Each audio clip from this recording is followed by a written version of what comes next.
Hey guys, Dan here, I'm Frank. and we are the Mazer Squad. And today we're going to be reviewing Son of Godzilla. Last podcast we covered Son of Kong, and we said we wanted to start doing summer movies, and Son of Godzilla was going to be the perfect transition point for that. But before we start reviewing that movie, we do have some kaiju news to cover ahead of time, and then we'll get into the main review. So starting off with Redman, the Kaiju Hunter, issue 1, coming out June 29th, which is the day that we're recording this. It's coming out from Behemoth Entertainment, and you know a little bit more about this comic book series than I do because you've actually read it already. Yeah, so Night Shining, released the Redman Kaiju Hunter in 3 volumes. Each volume consisted of 5 issues, and what they've done now is they've broken down the first volume into 5 issues. That's going to be releasing one over the next 5 months. So we're going all the way up to October, and I guess depending on how these releases do, they might be releasing volume 2 the same way and then on to volume 3. And my hope is once they complete the volume 3 releases that we get new material, move on to volume 4. Now, these comics are based on an old series from way back in the 1972, and there was Yeah. 138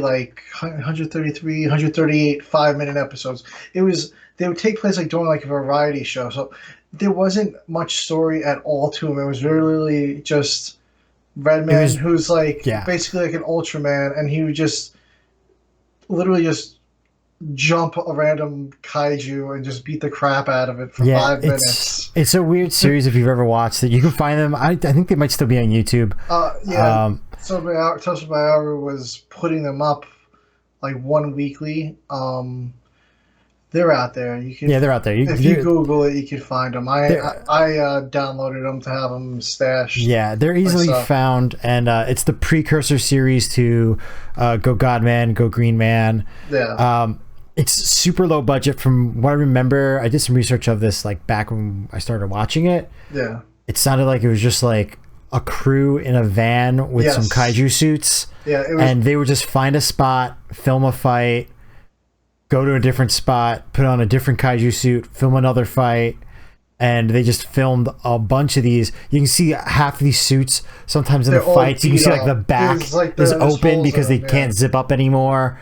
They're like they're the suits that are basically gonna get destroyed. Yeah, So they're like, let's they get were a little bit more out of them. super reused Ultraman suits, Yeah, and it's the same and thing with Go Godman and Go Green Man, where it's like they have like the most beat up Manila suit in the world in the yeah, beat up series. Borosaurus, the Kong suit from the Kong Escapes. Yeah. Um, I actually believe they shot all 133 5-minute shorts in like a week or something like that. Like something ridiculous, like a week or like a weekend. It was like a short time they filmed them all. And anyway, besides that, there wasn't much plot back in the day to the story. And No. what Matt Frank managed to do with the crew working on the graphic novel is they managed to just not make it just nonsense monsters beating the crap out of each other. He actually built a story on it, which is actually really good. It makes it's a little meta, I feel like. So it's like it treats Redman like it was a show, but it was like kind of like they're like, oh, it was mysteriously broadcast across all televisions, and it makes it look like there's aliens behind the whole show. And the graphic novel has a story to it. There's not a lot of reading involved. It's still monsters fighting. It's a lot of really nice artwork. If you're a Matt Frank fan, you're gonna love these comics. I could tell you right now, the art's great, and they're just really good to look at. And like I said, there's actually a story going on, and the way it ended, I want to see where it's going. It took a really interesting turn at the end, so I want to see it continue. But it's been a year or two since we got Volume 3, and I actually don't think Volume 3 is available anymore online. I could find Volume 1 and 2, they're on Amazon. Knight in Shining still has Volume 1, so if you don't think you want to commit to buying one comic every month and you just want to be like, all right, let me just check out the first five, you could get Volume 1. Knight in Shining has an exclusive cover, and Amazon has the original covers. But like I said, everything you can get the first two except for Volume 3. But anyway, they're serializing these 3 volumes, and every issue is going to have like 4 to 5 covers. Like the first issue has 5 covers, all of them look great. Same with issue 2, it's going to be 4 covers right now, as far as I know. But from what Matt Frank hinted when this was first announced, is that we're going to have a lot of covers for this series. So yeah, check it out. Behemoth is the one doing it now. It's no longer Knight Shining. Yeah, Redman. It's a really good series. Great art, especially if you're a Matt Frank fan. So it's like another obscure character that we get to see here. You know, we see Ultraman breaking out, Redman breaking out. We have the Spectreman series going on right now. Yeah. And I know Matt Frank did illustrate a Eisenborg, I believe it's pronounced, comic series for Japan.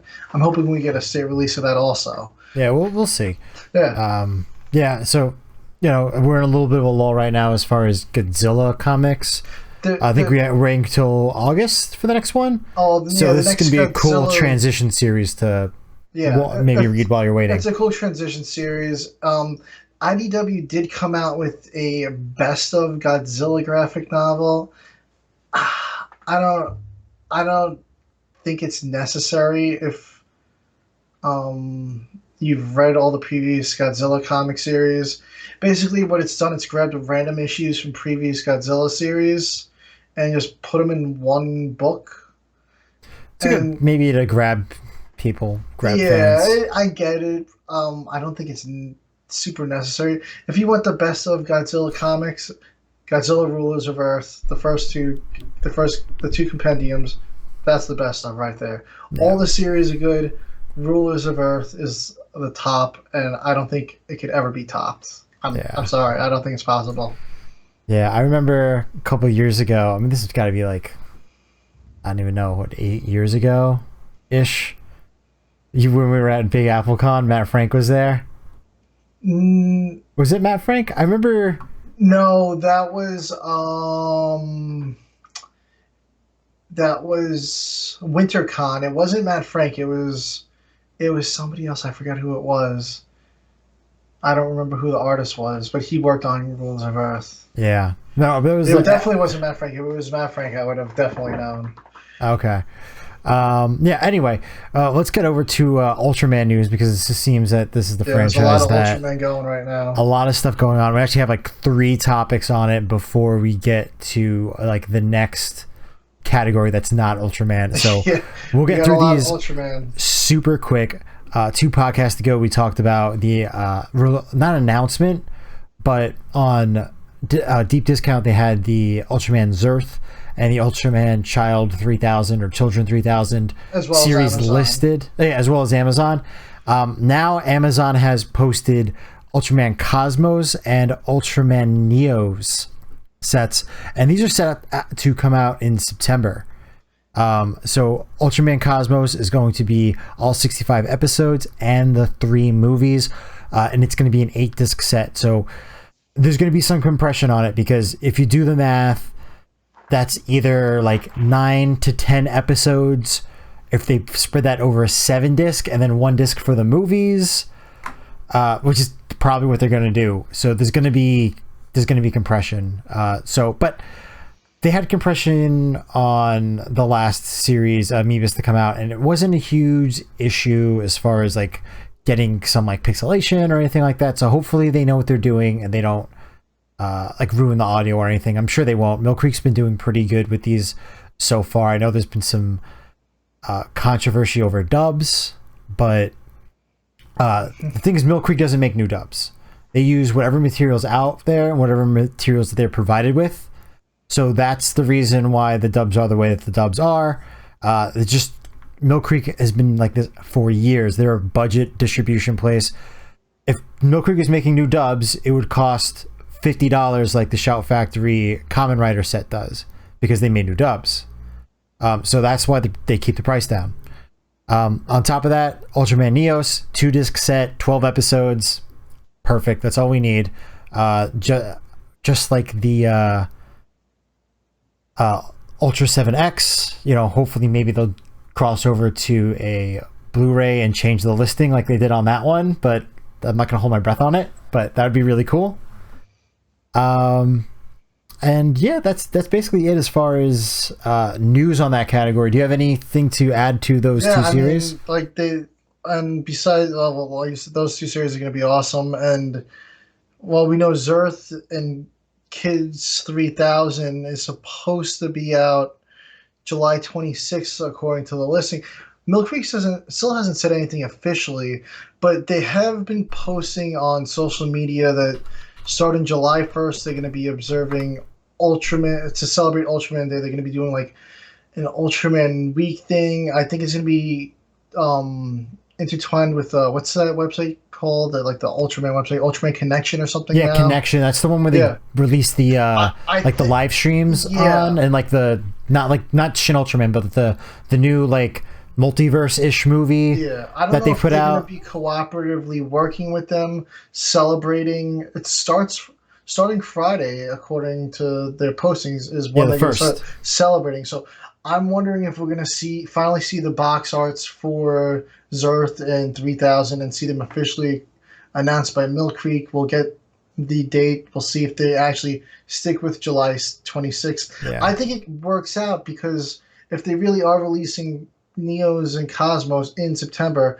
they're going to do like a month gap. They're not going to be like boom, boom, boom, like 4 series just like that.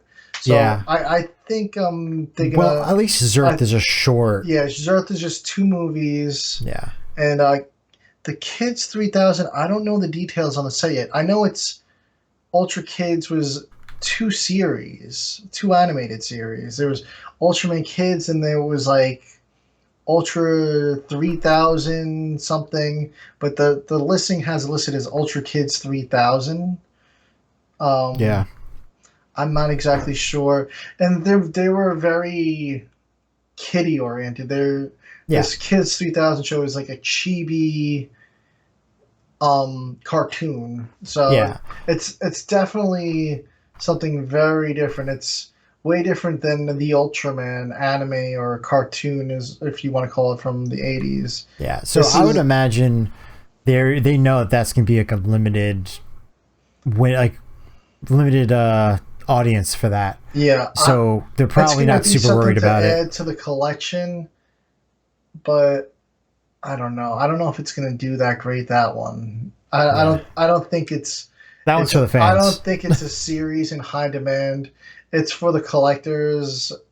Yeah, check it out? It's for everybody who's bought everything that they're just releasing it for us. Yeah. Will I check it out? I'll probably maybe watch a couple episodes. I'm going in order, so it's going to take me a little while before I reach that point. I'm pretty sure it's not going to be canon with anything else. I don't think we're going to see chibi Ultraman showing up in Destined Crossroads. But they pull stuff out on those shows, man. I gotta say that the YouTube show, if you want to see some crazy multiverse stuff, forget about Marvel. Watch that. Yeah. But again, just before we wrap up this topic, again, deep discount, July 1st through the 10th. I think it's up to 50% off. Oh, no, really? It just says, actually on the Mill Creek post, it just says 50 off DVDs and Blu-rays. So if you're looking to jump in, this might be the spot. Too. Yeah. Deep discount usually has coupons too. I posted something on our Twitter a couple of days ago because they had like a bargain bin sale on like the puzzle and the Gomorrah plush, and they were like, you get the 2 of them for $10 plus 10% off. I'm pretty sure the sale's still going, so yeah, keep an eye on that. And with this Ultraman event, it's Ultraman Day. Maybe we're finally going to get our Shin Ultraman news when he's going to be coming to America. Maybe. I hope. Yeah, I mean, that movie's crunching numbers there. I mean, It's to the point where it might beat No Way Home numbers over In there. Japan, it could. It definitely could. It could, which should be huge. Yeah. So the next topic, last thing to deal with Ultraman. If you guys see above me right now, we have a Zetten Gamora, and the way that we're getting that is through the Ultra Kaiju Monster Farm game that has been released, well, announced for the Nintendo Switch, with like a very vague 2022 release date. I mean, we're halfway through the year already, so sometime, I'm assuming holiday 2022, we'll be getting that. I don't know if we'll be getting it. No, hopefully. if you want to make a Japanese account on your Nintendo Switch, you can buy the game. It's going to be readily available. There probably will not be an English version available, but if you guys are familiar with Monster Farm, might not sound super familiar to you, but if you're thinking early 2000s Monster Rancher in America, it's that game series. I remember playing it on PS1. Yeah. That's how we get these fusions of monsters. They've announced that there's going to be 200 different monsters. Plus DLC is coming, they said. Yes, plus DLC. So we got to think that 200 is all the combinations as well. Yeah, yeah. That's a lot of damn monsters. Yeah. I mean, I know we've had Ultraman for years, but that's a lot of damn monsters. I had to do like a double take when I was reading the articles about this because I was at work, so I was watching the trailer with no audio, and I was like, why are all these articles saying Ultra Kaiju Monster Farm? I'm like, why would it be Kaiju Monster? I didn't get that it was Monster Rancher. And obviously, they want to differentiate the two series and not confuse people. I believe it's made by the same company though. Like it's actually a Monster Rancher game. It is. Like it's the same full-fledged. It's just with Ultraman characters with Ultra Kaiju. Yeah.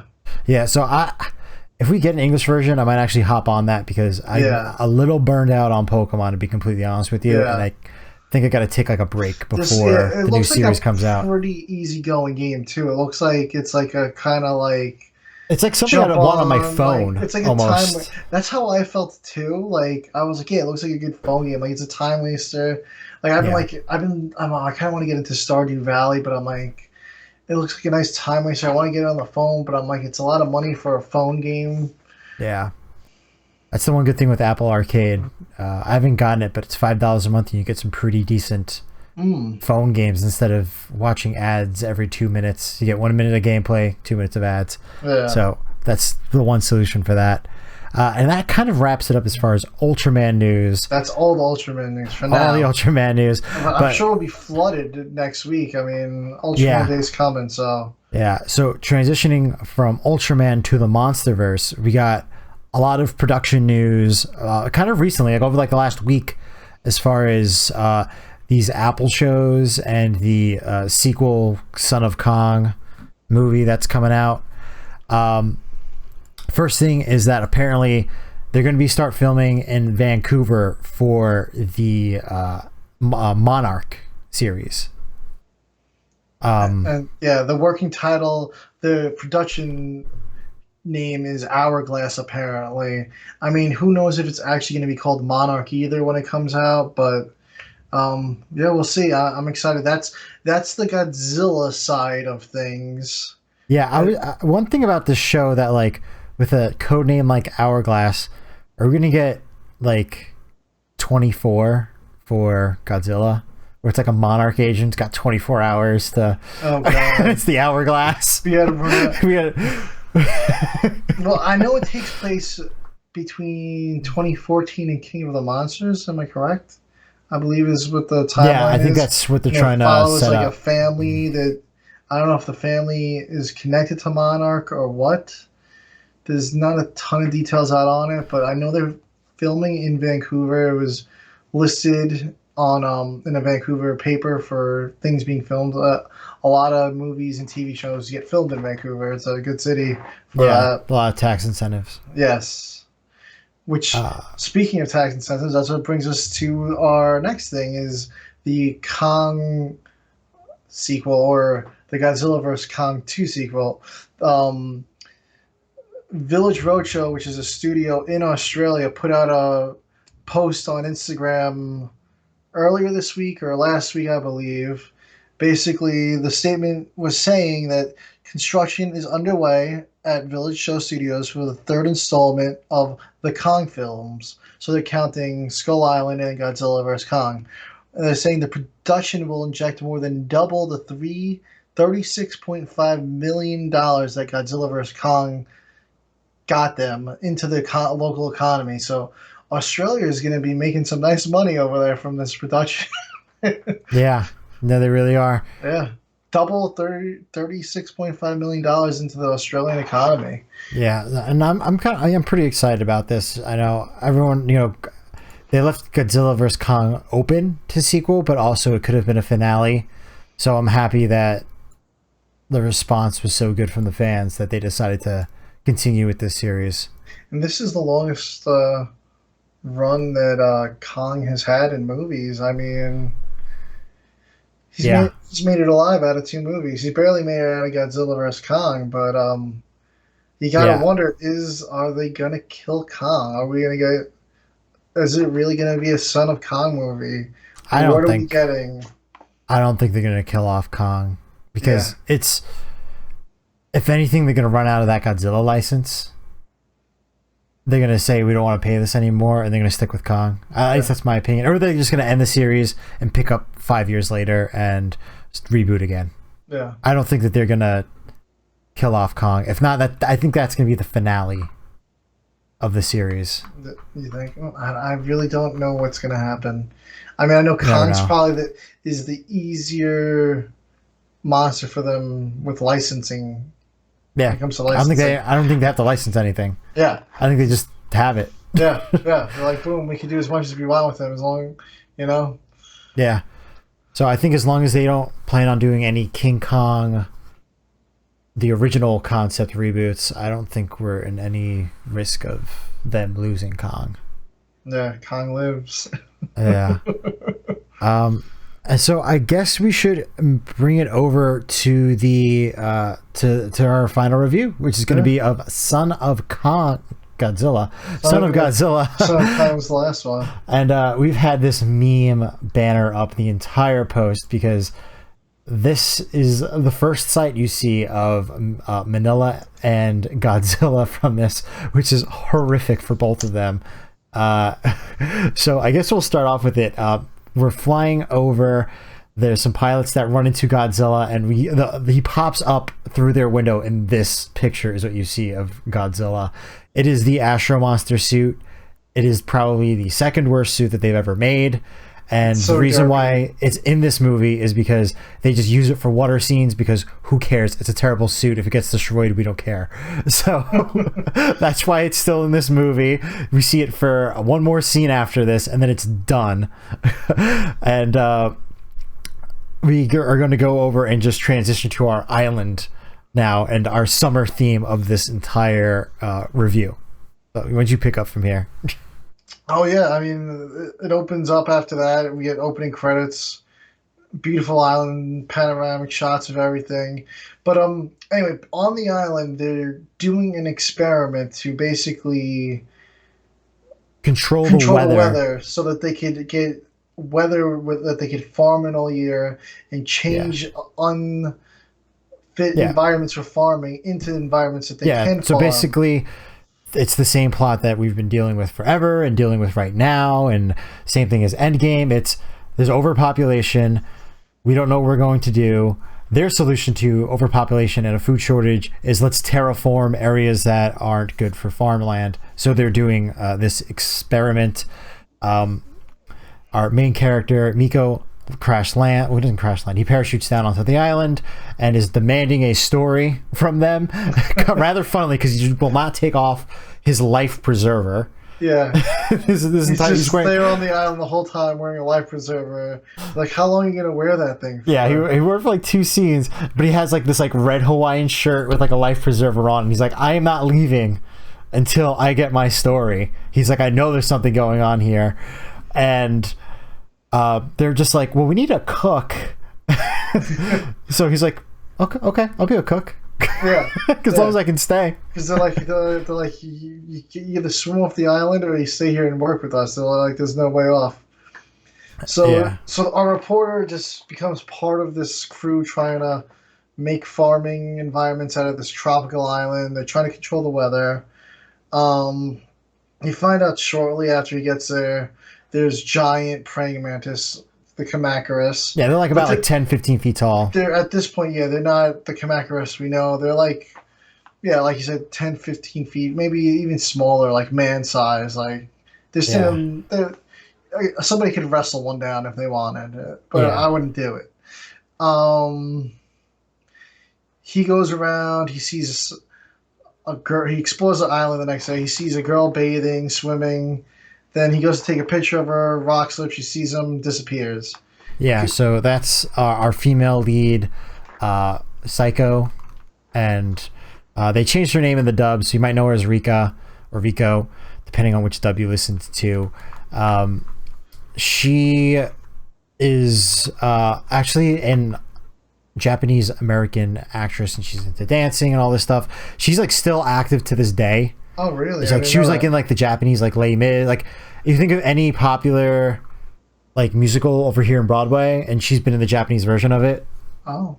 Yeah, so she's like, but like super hard to find information on her. I had to go to like 3 or 4 different websites and read through career things because they don't. It's hard with Japanese actresses. There's not a lot of English resources about that. But anyway, let's continue on the plot.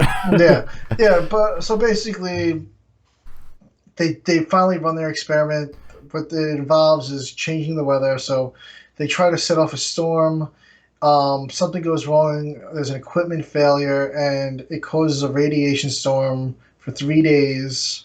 Yeah. And they're hunkered down in their base. They come out. The island seems fine. Their equipment's all just burnt. They're walking around, and now they run into the Kamacuras again, and now they're the Kamacuras. You know, they're massive. Yeah, massive kaiju. Yes. One thing to note is that there's been this radio signal that they don't know where it's coming from. It's what's drawing Godzilla towards the island, and that's what caused the incident with their equipment. Is this radio interference that they're dealing with. I don't know why their computers run off of radio waves, but they do. I guess that's what they do to send to the radiation thing. I don't know, but it's a plot line. Yeah. Anyway, yeah, so they see the Kamacuras, and they're like, oh, let's kind of stay away from it, but then we're also going to follow to see where it's going. Yeah. And then they're like, oh, this is the direction that the interference is coming from, too. And, like, they follow the Kamacuras. There's 1, then there's 3, and they're just all beating on this rock, and boom, there's the egg. And they're like, oh, I wonder what's in the egg. Everyone knows what's going to be in the egg. It's what we see right above our heads right now. I don't know what the thinking was of them making a puppet that looked like this. It was disgusting. It barely worked. I think it brought down the movie. It really did. I don't like. I understand like babies aren't really the greatest looking things when they're born because they're covered in like goo and stuff. But like, why put it in your movie for like a kaiju being born? Like, Mothra doesn't look like this when it comes out of the egg. The egg didn't even really hatch too. The Kamacuras just broke beat it open. The hell out of the egg, and they're like, boom, here's baby Godzilla, Manila, Minya. One of the theories that's like going around about this is because it didn't hatch. That's why 40 years later, on the next movie, which is Destroy All Monsters, Manila hasn't grown at all. It's the same size. Because it didn't develop properly. Destroy All Monsters is supposed to take place in the year 2000. I like to think that the Godzilla in that movie is the Manila in this movie, but it's all just fan theory. They don't confirm anything. Yeah. So luckily Godzilla comes in, sees them messing around with Manila. He goes completely blast one of them, does the body slam, blast them. He's on fire, And the cool thing about this is they actually set the because they aren't suits, they're just puppets. Yeah. They actually just set it on fire. Yeah, they lit it up. And then a second one goes by, tries to tackle, misses, flies by again. They do like this little like hockey game because Godzilla throws a rock at him or kicks a rock at him, and they go and they kick it, and you think it's gonna hit Godzilla, and it just flies right past Godzilla and just hits middle in the head and just falls back, which is actually hilarious. Yeah, they just made like beating on the kid like the comedy point of this movie. For some reason. Did. They really did. Yeah, you can continue. Yeah, so Godzilla fights off the Kamacuras, and they kind of take off and like wander the island. I don't know if there's like a time jump or something, or they're like just like was there like they don't acknowledge boom all of a sudden we have a different. So one thing that they do mention, like he's at spikes. I don't know. So I'm just going to transition over to the real overlay of this podcast. One thing that they kind of mentioned, which makes me think that some time has passed, is that the whole time that we're here, we have a character name, which I'm just going to read off real quick, just because Furukawa, he's trying to get off of this island. Yeah, he's like he's been trying to escape. He has a mental break. Done with it the minute the movie started. He's like, once we get done with this experiment, I want to leave. We should all leave. He keeps trying to rally the crew members. Not that they're going to mutiny, but like he's kind of losing it. Yeah. And they mentioned that they broke the radios so that the crew members couldn't call for help or call for boats to come or anything like that, and kind of force them to do this experiment. Yeah. Because the scientist just wants, he believes in the mission. He wants to get this done. So I kind of think by like, we broke the radios. It makes me think some time has passed, whether it's like a couple weeks or something. It makes me think that some time has passed, especially since you have Manila grow so much. I understand it's a kaiju movie for kids. Even because like, when they show the puppet's just got like almost just like flat, slick back. There's not much going on back there. When we get to these scenes, when he looks like what's above us now, he's got little spikes coming out of his back now. So yeah, I feel like some time had to have passed. Yeah. And if you're looking at the top screen, they did remodel the Godzilla suit for this movie, and it's because they wanted it to look more like Manila, so there would be more of a relation between the two. Yeah, and they also wanted to. I heard they made him a little bulkier too, as a bigger suit. Yeah, because they want a height difference. Yeah, height difference, and they wanted to look more paternal. And I heard they actually had to use two different suit actors because of the size difference. Because the one actor was too small for the suit. No, so the first actor they hired was a baseball player because he was taller, broke his hand mid-production. So that's why they switched over to the second suit actor. Small for the second suit. All right. Yeah. Oh. Wow. Yeah. I didn't know that one. That's a fun fact there. Yeah, no, yeah, he broke his hand mid, so I guess he couldn't do. I don't know why breaking his hand would preclude him from suit acting, because I guess he can keep his hand like in one shape, but like, I don't know. Doesn't really matter that much. Suits are heavy too. They are. They're very, very heavy. So maybe getting his hand into it would have been hard or difficult or painful. Yeah. I could see that. Maybe they had to put a giant cast on him or something. True. Yeah.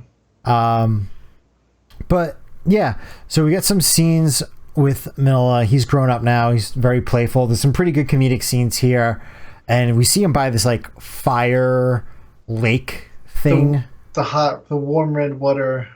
Yeah, and the whole time like Psycho's been like feeding him like fruits and stuff and befriending him. So she has a really good repertoire with him, and her and Miko finally meet up. She stole his Hawaiian shirt, so now he has a yellow Hawaiian shirt. And that's kind of where the plot of this movie starts to really kick into gear as far as the human plot and with the monster plot. So we get the famous scene of like Manila shooting the smoke rings and Godzilla stepping on his tail and him having the giant atomic breath, him teaching him how to roar. And on the human side, we get Miku and not Miku, Goro, Maiko's relationship with Seiko is really starting to grow, and she's explaining how she ended up on the island, what happened to her father. She's kind of setting up what this island was and why her father was there, and like the research that there is with it about like the Kamakuras and everything like that.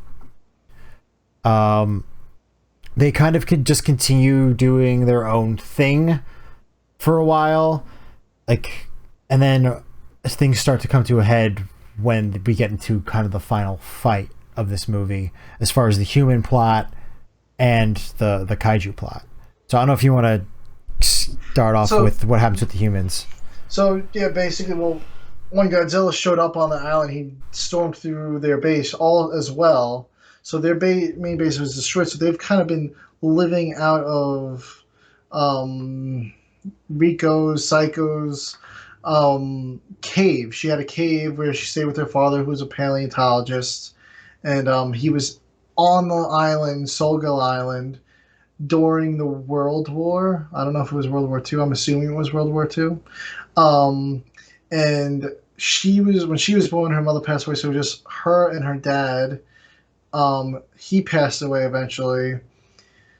He had all notes and whatnot. Notes that often mentioned Spiga, which you soon find out is Kamunga, whatever you want to call him. This movie, he's Spiga, the giant spider. And through the movie, you do see some webs on the foliage on the island, but it's not really touched on until this point in the movie. The guys, the whole crew, besides the lead professor, his right-hand man, and for some reason Seiko and Goro, everyone gets sick but those four. Goro goes out with her to go get the red water where Godzilla and Minilla are. Supposedly it's going to heal this mysterious fever. They go there. That whole flame scene ensues, like you mentioned earlier with the atomic ring. And they get the water. They come back, give the guys the water. They're all healed up and good. And meanwhile, what happens? What happens next is the Kamakuras start fighting Minilla because they corner Miko, because she was out just gathering more medicine. Yeah, and so she calls Minilla. They start fighting, but they're fighting above the cave that they're in, so the cave starts to collapse. Yeah, and one thing to note is that she does say that fire, in her father's notes, he says that the only thing that can affect Kamungus is fire. So that's where they're burning the webs away with lighters and just trying to escape, and that's why they get caught inside the cave, because Kamungus is there. Minilla comes over, and that's kind of what starts the fight, through a fight between Kamungus, Kamakuras, the one that's left, and Minilla. So Kamakuras kind of gets like the Worf syndrome, where it's like, we want to show that you're not really that bad, so we're gonna have Kamungus take you out. And Kamungus is apparently like one of the strongest kaiju in the entire world, because dude eats like serious punishment. Blind, like he takes like 5 or 6 atomic breaths, and it barely does anything to him. Manila blasts him with a ring. Then Godzilla hits him a couple times, and Manila hits him. And he's webbed up both of them. Yeah, he's webbed them all up. Sometimes they've been both down. Yeah. Godzilla rallies, but between the poison and the webs, which I think so. So this whole fight's going on, and meanwhile, the professor's like, you know what? We're gonna get off this island, and to neutralize them, we're gonna complete our experiment. So they're like, apparently, this whole time they've been repairing their equipment. So they set off the experiment to cause a snowstorm. It's successful. Yes. So it starts snowing. They're escaping the island. They're all fighting. And I think if not for the snow, I don't know what would have happened. Because the snow, obviously, insects, they freeze up in the snow. So I think it slowed Kamunga down. So Godzilla and Manila were both able to simultaneously hit them with full atomic breath. We get the father-son Kamehameha. Yeah. And just, again, Kumongus just straight to the explodes face the whole time. Yeah. He's just getting smacked in the face with fire breath too. and just absolutely explodes when that double atomic breath hits him. Yeah, he just like gets lit Finally up. does Awesome. something to on him. fire. I'm like watching this movie and like I guess I'm used to like newer Godzilla movies where mainly in the MonsterVerse ones where it's like when you see that atomic breath it's usually like the final blow or like one of the final blows. Yeah. And like in this one he's just doing it nonstop. Like I understand in the Heisei movies too, like he would have like beam clashes and things like that, but the power scaling in that universe was so crazy as compared to a giant spider. But I guess giant spiders really are terrifying. Yeah, I mean, like it had like not a scratch on it. Every time I got hit with these beams, we're just getting hit in the face. Just but then at the no-sold end, it was like, boom, we're gonna light this guy on fire. And he like blinds Godzilla, shoots him in the face with like a spike, like crazy. He blinds him. So anyway, they escape the island. Kumonga's dead, and Manila and Godzilla, they can't escape the cold. So Manila falls down. It's actually a pretty sweet scene. Godzilla turns around, gives him a hug, and they just kind of freeze. Yeah. They're hibernating. Yeah. They're very clear to say that. Because at the end of the movie, they're like, oh, you know, Seiko's like, oh, you know, I feel so bad. What happened to him? And Goro is very clear in saying, oh, that, and apparently he's a Godzilla expert, of course. That didn't kill them. They're hibernating till the snow melts, so they should be awake soon. Don't you worry, kids. I mean, it does look pretty dark at the end. Like very dark. Like Manila looks like he's dying, but they are reptiles. They're cold blooded, so it's just what happens in the winter with reptiles. They do hibernate when it gets cold. So I think it looked like Manila was just passing out at the end there. Yeah. That's basically the end of the movie.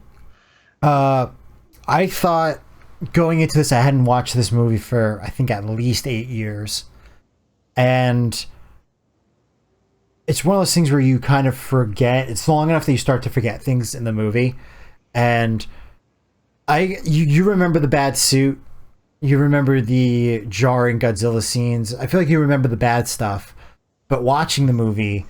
Oh, there's a lot. It's probably one of like the better stories as far as on the human side. Like I actually cared about the human plot because the characters were very interesting. You had the Psycho storyline. You have the storyline between the two scientists, and then you have the crazed crew member that like has like 4 or 5 like grabbing a gun. I'm gonna shoot you all. They overpower him. He has a fever type of like. There's a lot of stuff going on that human plot line, but not confusing like the Heisei human storylines. Yeah, you know they managed a good storyline, but they also kept it simple enough too. Yes, very easy to follow. Like I don't know if it's been 8 years. I'd say maybe 5 years for me since I did my last full Godzilla rewatch of everything. So it was sort of fairly new again. I don't remember this movie, but the way I felt watching it, I don't remember this movie being as good as I thought it was when I watched it this time. Like I felt like it was really good.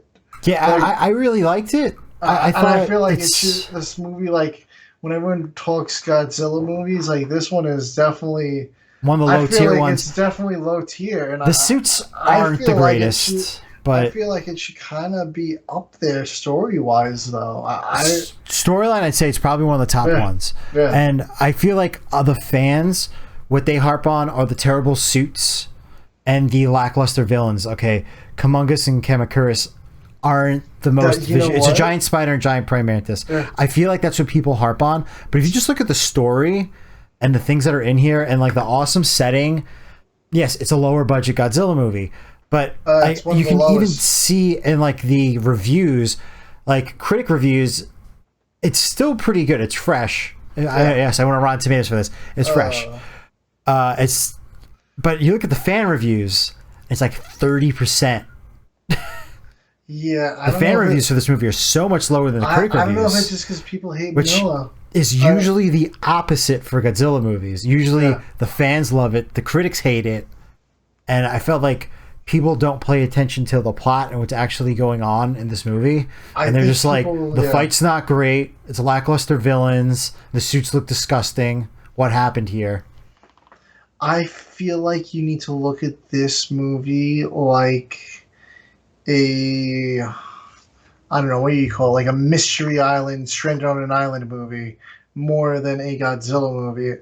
And what I liked about it is that, like I said, they kept it simple. And sometimes the simple villains are perfect. I thought Kamakuris is fine, Kumonga is fine, Spiga, whatever you want to call them. Yeah, simple works sometimes. I mean, the movie that was released prior to this for a Godzilla movie was Ibra Heart of the Deep. It's a giant lobster. I mean, simple. Shrimp. Simple. But yeah. Giant shrimp, yes, giant shrimp. Simple. Sometimes simple makes for great. I mean, I would love to see a movie like this made, but I don't think I'm thinking, the Skull Island anime might be the closest thing we get to I think so an too. island movie. I really like the whole island vibe of the thing. There's some mystery to the island. I think in There's this always day, something to be discovered. An island plot like this, or like smaller monsters or something, it's something you're going to see in a TV show. It's not something you're going to see on a movie, because the budgets for these movies have to be so big now, because if they don't go all out, the fans aren't going to go all out, and they're not going to spend money on it, or they're going to pan it for not being the greatest thing they've ever seen. I know, it stinks at how everyone's just such a stickler nowadays with every movie. Nobody's ever happy with anything. I just love a nice simple island movie, and even the music was great in this movie too. Really good. Good soundtrack. Great soundtrack. Yeah. It's it's interesting because this was considered the secondary. This was the B team kaiju movie of the year. Yes. So this wasn't done by Honda. This was the second movie in a row done by Jun Fukuda, and Sadamasa Arakawa was the special effects. He was Sosabayora's protege. They did Ibra Heart of the Deep as well. Sobayaru had more involvement with Ibra Heart of the Deep the previous year, but when they were working on this, Honda and Sosabayaru were working on King Kong Escapes. Yeah. That was their A-list. That was going to be their premiere movie for that year. And the previous year, they were working on War of Gargantuas, and that's why we got Ibra Heart of the Deep.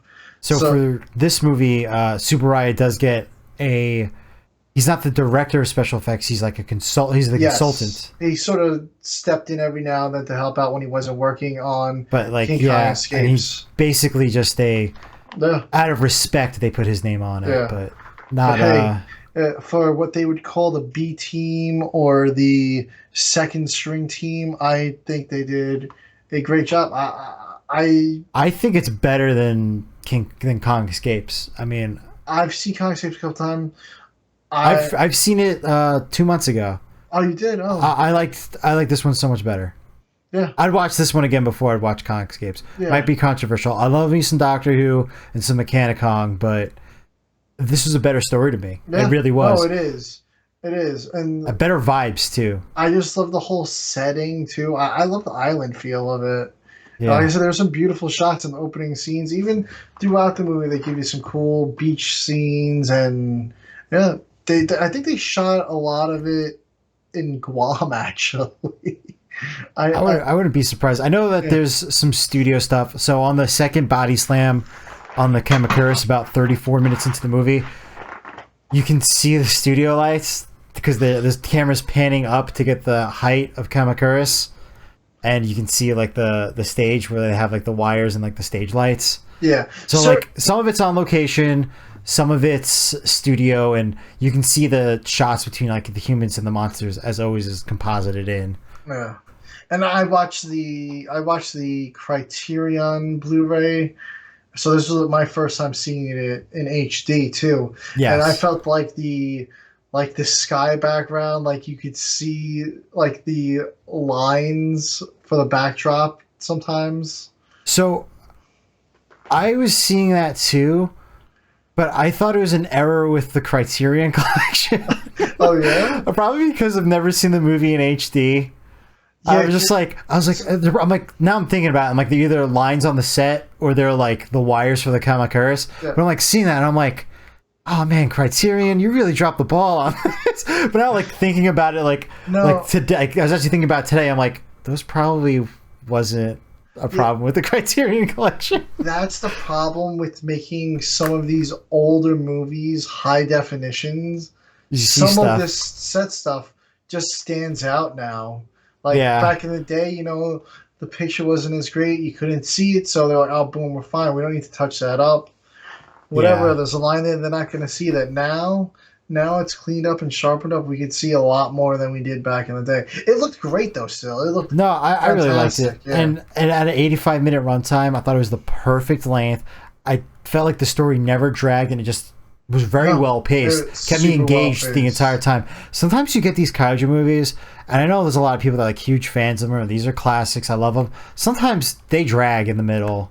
They really do. Yeah. A lot of the Heisei ones, they kind of like in the middle, they start to drag a little, and you're like, what's going on right now?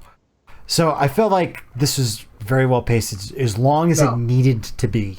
Yes. This was not a Son of Kong where they wrapped everything up in 10 minutes. Yeah. Um, Where they're like, "Oh, we didn't have the budget for this," and this is that. That was Son of Kong, and they're like, Yeah. "This was supposed to be a quickie." yeah, this was a good one. I was definitely feel like it's a Super good better one. than Son of Kong. Yes, super better. But yeah, I watched the Criterion English dub with Japanese. I thought it was really good. It was a really easy watch. And I'd recommend watching it that way. There are some funny things in the English dub. So, if you want to go back and watch the English dub, watch the English dub. But especially for ease of watching too, English Yeah. dub's always there. Always, we tout English dubs on this podcast. We don't Yeah. shun them. So Yeah, I mean, I watch subtitled all the time, but yeah, I prefer the dubs though for movies just because it's easier watching. dude, so when I want to turn my brain off and I just want to watch something and enjoy it, Yeah, I watch the dub. dub 100%. Yeah. Yeah, and I believe the Criterion was the first. This dub was unique to Criterion. The previous releases, I believe they were called. I don't know what that dub was called. I believe it was called like the Walter dub or something like that. Yeah, I think that's the one where you get the Spiga. It's not. They didn't even go Spiga. They go Spiga on that one. I have a guy I work with. Yeah. He's like one of the delivery guys, and he sees my Godzilla shirts every now and then. And he loves this movie. He's always talking Spiga. Is his favorite monster. He goes on about it. He just bought like this big, massive, like huge Ghidorah statue. You've seen this thing's like 3 feet tall. I don't know which one it is, but I'm like, oh, apparently he really is a hardcore fan. But he always has to talk to me about Spiga. When he saw for Godzilla vs. Kong, when the legs were coming out in that first trailer, he's like, Spiga's going to be in King Kong vs. Godzilla. I mean, it basically was. Yeah. There was a spider thing. Man. They're just why would you license the name of a giant spider? Yeah. Just put a giant spider in a movie. Yeah. They can't do anything about it. Yeah. Yeah, so that's the review. Thank you guys for watching. Next podcast, we're going to be doing Space Amoeba. Or Yog Monster from Yeah, or space, Yog Monster. whatever you want to call it. Thank you for saying that because I'm like, I forgot the English name of that movie. Yeah, Space Amoeba. Yeah, so super excited for that one. That's Another going to be beachy movie. That's going to be really going to be my first time watching that movie. I've seen it before, but I was like, I wasn't super paying attention. It was just on in the background type of deal. I've watched it a few times. It's definitely up there as one of my favorites. Yeah. It's a later movie too. I believe it might be one of Honda's last movies that he did for Toho as a kaiju movie for a kaiju movie. Yeah, so I'm excited for that, and I think it's gonna be a good podcast. Yeah. So by then maybe we'll see what Ultraman Day brought for us and everyone. So yeah, by then we should have some more news, and definitely going to be covering more of probably was it ENT releases that Kong Oh, Kong INT. INT. Yeah, we'll probably Yeah, be covering a little bit more of those by then because more of them will be coming out. yeah, Yeah. yeah. They're pumping out movies. Yeah. So thanks you guys for Yeah. watching, and we Thank will you see you guys. See guys you next next week time. or Bye. next time. Bye.